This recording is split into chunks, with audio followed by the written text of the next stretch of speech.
জাতীয়তাবাদী দলের আরেকজন নেত্রী মানবতী মানুষের নেত্রী আমার আপনার নেত্রী বেগম খালেদা জিয়া, বাংলাদেশ জাতীয়তাবাদী দল দামোদর থানা শাখার বিপ্লবী সভাপতি, সাবেক ছাত্রনেতা। আমার ভাইরাম, আমি বলতে চাই, আমি শেষ করব। আপনারা যারা আজকে বিশাল সমাবেশ আহ্বান করছি, সাবেক ছাত্র নেতা, সাবেক যুব নেতা, আমাদের নয়নের মণি জনাব মুকুল সভায় আপনার যে সমস্ত নেতাকর্মী এসে একটু বসিয়ে নেন, দেখতে ভালো লাগবে।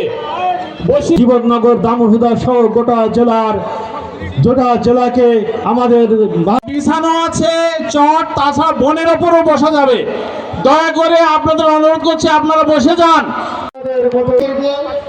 আপনারা যারা আজকে বিশাল সমাবেশ জাতীয়তাবাদী দলের আরেকজন নেত্রী মানবতী মানুষের নেত্রী আমার আপনার নেত্রী বেগম খালেদা। নির্বাচনের ঘন্টা বেজে গেছে। আগামী ফেব্রুয়ারির প্রথমার্ধে নির্বাচন হবে বলে আমরা আশা করছি। আজ কিংবা আগামীকাল নির্বাচনী তফসিল ঘোষণা হবে। যেই পরীক্ষা দেওয়ার জন্য 18টি বছর আপনি আমি অপেক্ষা করেছি, সেই পরীক্ষার দিন ঘোষণা হতে শুরু করেছে। প্রশ্ন হচ্ছে, সেই পরীক্ষার প্রস্তুতি আমরা কে কতটুকু গ্রহণ করেছি। চোখের সামনে পাকা ধান ক্ষেত, কিন্তু সেই পাকা ধান ক্ষেত দেখলে আপনার আমার পেটটি কিন্তু ভরবে না। ধান কেটে মাড়াই করে গোলায় নিয়ে এসে তারপরে ভাত রান্না করে খেলেই কিন্তু পেটটা ভরবে। তাই বাংলাদেশের জনগণের কাছে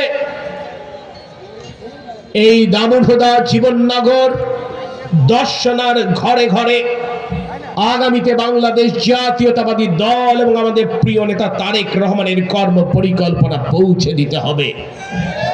পারলে দেশের মানুষ কি কি সুযোগ সুবিধা পাবে সেটার কথা উনি শুনেছেন, উনি বলেছেন, আপনারা শুনেছেন।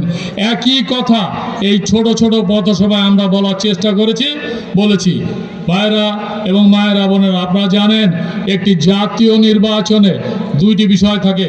একটা হচ্ছে জাতীয় সমস্যা এবং সেই সমস্যার আলোকে জাতীয় উন্নয়নের পরিকল্পনা, আর দ্বিতীয়টি থাকে